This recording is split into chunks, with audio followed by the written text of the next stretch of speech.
Did you or anyone in your campaign have any contact with Russia leading up to or during the campaign? Nothing at all. That was President Trump nearly 2 years ago, before special counsel Robert Mueller had shown evidence of a pattern of contacts between Trump associates and Russians during the campaign. Joining me now to discuss this is Republican Marco Rubio, a key member of the Senate Intelligence Committee. And Senator Rubio, you heard the president there in January 2017 deny anyone in his campaign had contacts with Russia during the 2016 campaign. But that's not true, is it? Well, according to what we see on this week filed, no, there's an inconsistency there. That doesn't necessarily mean that people here have a presumption in this country that you have to go out and prove these things. That said, look, I've always wanted there to be the truth. That's what I've said from the very beginning. What we want for this country is all the facts and all the truth. I've always supported the Mueller investigation and continue to do so because I think it's in the best interest of everyone involved, including, by the way, the president on many of these issues. So I think it's important for that work to go and continue to move forward. And once the American people have before them all the facts and information, then we begin to make political judgments about this. The same is true from the intelligence probe that we've conducted in the U.S. Senate. I'm very proud of the work the Intelligence Committee has done. It has not been partisan. In fact, some of the things we've seen released have caused the committee to go back and attempt to re-interview some people to compare to what we saw and have been released by the special prosecutor.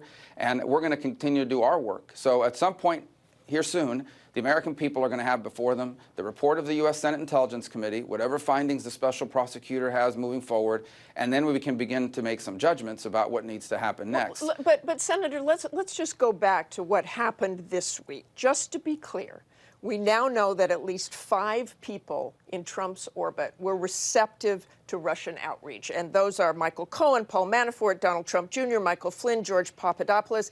Is it really possible at this point to say that's just coincidence? Well, look, again, people have a right to say that that's what happened, especially when facing criminal charges. That doesn't necessarily make it true. It doesn't make it untrue either. Look, I'm not going to, and there's no way to spin this. This has not been a positive development for the people that are involved in this.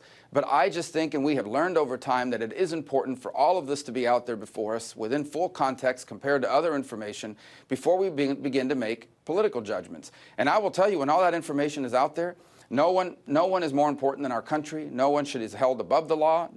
Everyone should also benefit from what the presumptions the law has. But from a separate topic, the political judgment we want to make, that has a different standard to it. And my position on that will be based on evidence and the information before the American people and us, both on the Intelligence Committee and through these filings. And until that happens, I just think it's important that we not ignore these things, but reserve judgment until we have all of it before us. It may make you feel stronger about how you view it now. But bottom line is, we deserve the full truth on what's happened here. President Trump already seems to have made up his mind. As you know, he tweeted that these filings show he was totally cleared. Do you believe that? Well, that obviously is the argument the president will make and those around him. He obviously feels strongly about it. It's about him. I think the rest of us, especially those of us in the position in Congress that we're in, will have to make our own determinations. And we'll have to make our own determinations on the basis of the information before us. Right now, we are still getting bits and pieces. I would concede we have more bits and pieces than we did a couple weeks ago. But I would, before I'm prepared to make a public pronouncement that I'm ready to make judgment on one thing or another, I'd like to have all of the information before us. And I also want us to finish our work on the Senate Intelligence Committee, because I think that'll be a big part of this as well. And that's why I know the position you guys have and the work you need to do in terms of asking tough questions, but we are called upon to make judgments, especially on the Intelligence Committee, and we need more information before we can finish our report. I just want to talk a little more about the Southern District campaign finance violations that they found. The president had this to say when asked about it yesterday, whether or not he gave Michael Cohen any direction. So did you direct Michael Cohen to commit any violations of law? No.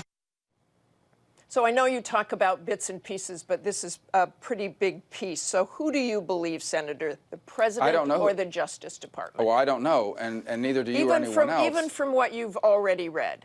Well, again, I don't know who to believe. The Justice Department very clearly says it. Right. That's the Justice Department's position, and I'm not questioning the work they've done. They've got someone who now is willing to testify to that fact. The president's saying that that's not true. Now, we don't know what other investigation the Justice Department has to either corroborate it or that they don't have to corroborate it. So again, that's why I think it's important for all the information to be out here. I'm not going to sit here and say that absolutely didn't happen, because it's possible the Justice Department has additional corroborating evidence. It's also possible they do not.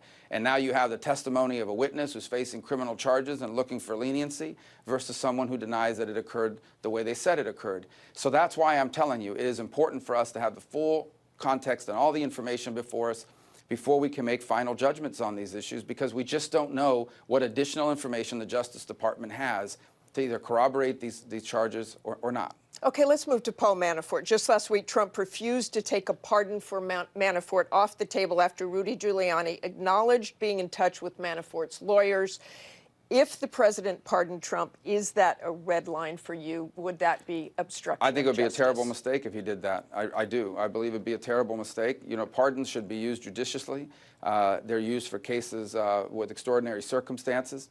And I haven't heard that the White House is thinking about doing it. I know he hasn't ruled it out, but I haven't heard anyone say we're thinking about doing it.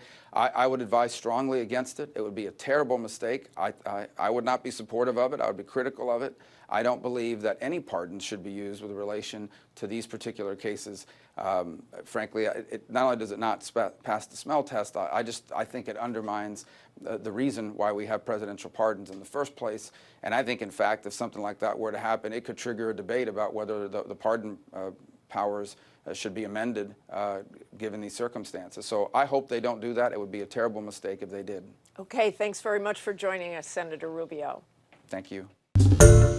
Hi, everyone. George Stephanopoulos here. Thanks for checking out the ABC News YouTube channel. If you'd like to get more videos, show highlights, and watch live event coverage, click on the right over here to subscribe to our channel. And don't forget to download the ABC News app for breaking news alerts. Thanks for watching.